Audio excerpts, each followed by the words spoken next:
Yuki Tsunoda has just survived yet another catastrophically bad qualifying session.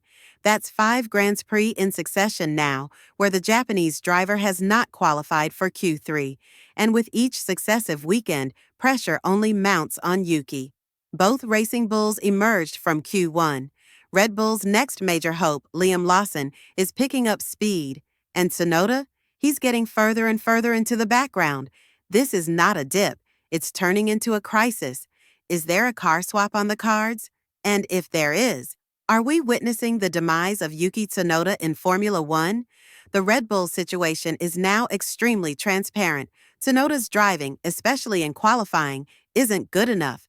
Yes, the car has been a handful. Even Max Verstappen has echoed how difficult the RB21 is to tame. But when you're being out-qualified by both Alpine and Racing Bulls drivers, warning bells start to ring. Tsunoda reported a lack of front grip on his hot lap, but from the outside, it's becoming harder to believe he can be relied on to deliver points, let alone compete through the rest of the season.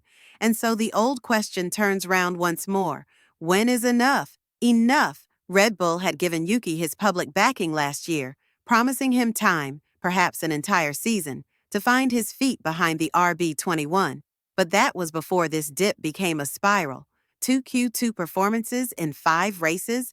The numbers aren't lying anymore. Something's severely amiss. This is Tsunoda's moment of truth. 5 years of drudgery, seeing others leapfrog him into the senior team. And now that his moment has come, the chemistry between car and driver just isn't there. His radio reaction after being refused Q2 said it all. "Mate, I didn't have any grip, bro. And worst of all, that's not the end of it." Liam Lawson, after a iffy comeback, has now been offered a second chance with Racing Bulls.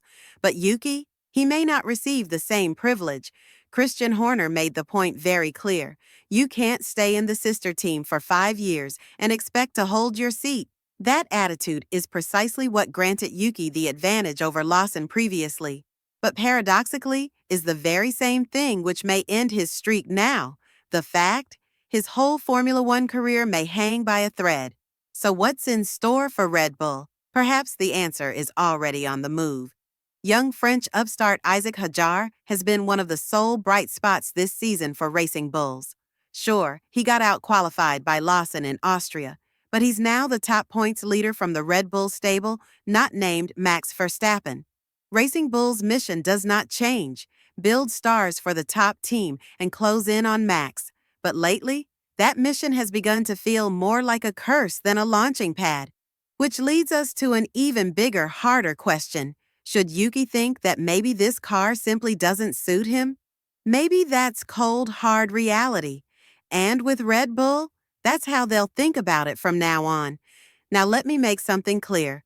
I don't blame Yuki completely. Even Max is fighting. His Q3 was ruined by a yellow flag, and yet he wasn't satisfied with the car.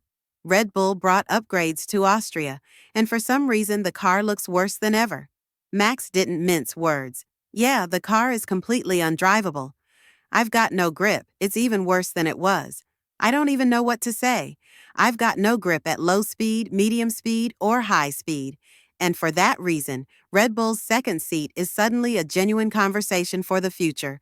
You might be a Yuki Tsunoda supporter, but it may be time to prepare yourself, because you'll likely know in the back of your mind, his clock is ticking within Red Bull. Again, I'm not saying it's all on him.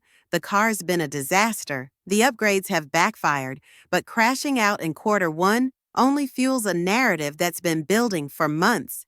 And here's the twist. It might just prove something Sergio Perez has hinted at all along. That when it comes to being Max Verstappen's teammate, Perez might have been the best one Red Bull's ever had. And honestly, it's not even close. So now we're left with 2 possibilities. The Red Bull talent pool just isn't strong enough, or Max Verstappen is on a completely different planet when it comes to taming this unpredictable beast. Either way, one thing feels more likely by the day. Yuki Tsunoda may not finish the season.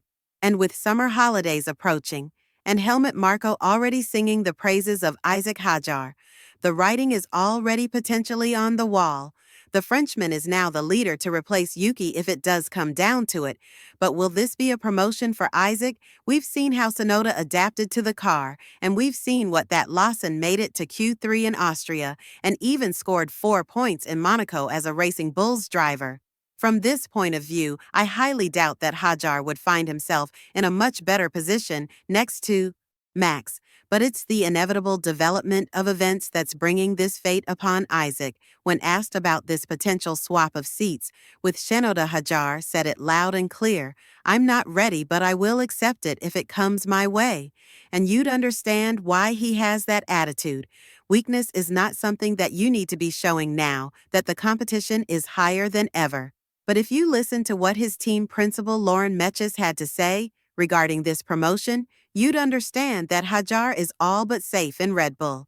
The Racing Bulls leader said that he'd have to handcuff Hajar if it comes down to it, only to keep him in the team at least until the end of 2026. And while this was said in a joking manner, it speaks volumes about the current situation in the team. All in all, everything revolves around Lindblad. The current F2 competitor raised a lot of questions among F1 fans and experts as to whether or not he's the next Verstappen, and the results do speak louder than words. For the paradox to be bigger, he'd be taking Tsunoda's seat in Silverstone during FP1, where he and Max will participate together as teammates. But we know for a fact that the goal of Lindblad is not to be a Red Bull driver immediately.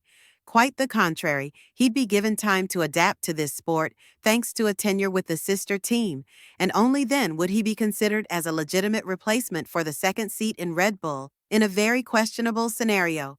Verstappen might leave Red Bull, and the situation with the drivers will be much easier to solve. But it won't be something that the Austrian team will beg to happen, according to her. It's way too early to discuss any promotion of Lindblad to Red Bull, even though the plans of the team are quite clear, with the Brit-Swedish-Indian driver elaborating further on this.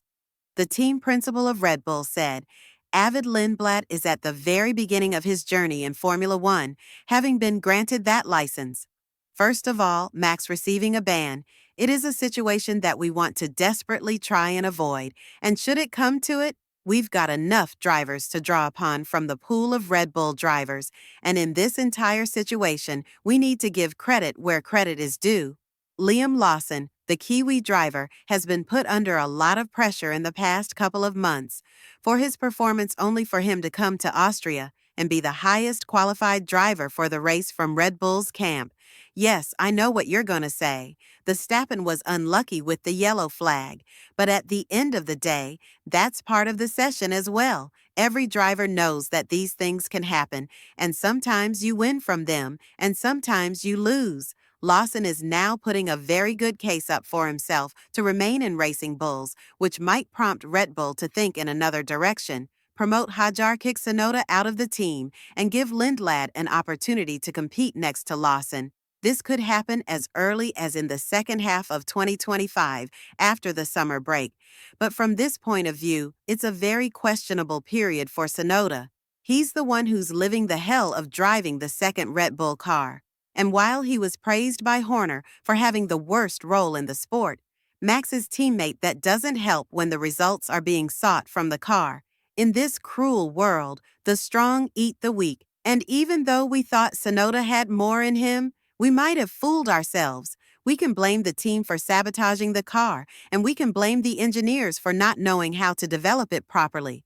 But one thing is for sure, Tsunoda is far from the level he desired to be. Now that he's committing mistakes way too frequently, he's losing self-confidence, and he cannot be trusted to be up there, on level with Max, or at least in the third 10th interval that was talked about when he was promoted. Be that as it may, the question that we're going to see being answered sooner rather than later is, what will Tsunoda's poor stint with Red Bull result in? And more importantly, are we going to see a swap of drivers before 2026? With all of this in mind, what's your take on the entire situation? And do you think the Tsunoda doesn't deserve to be a Red Bull driver anymore? Let us know in the comments below. And once you do that, make sure to click on the video that's appearing on your screen right now.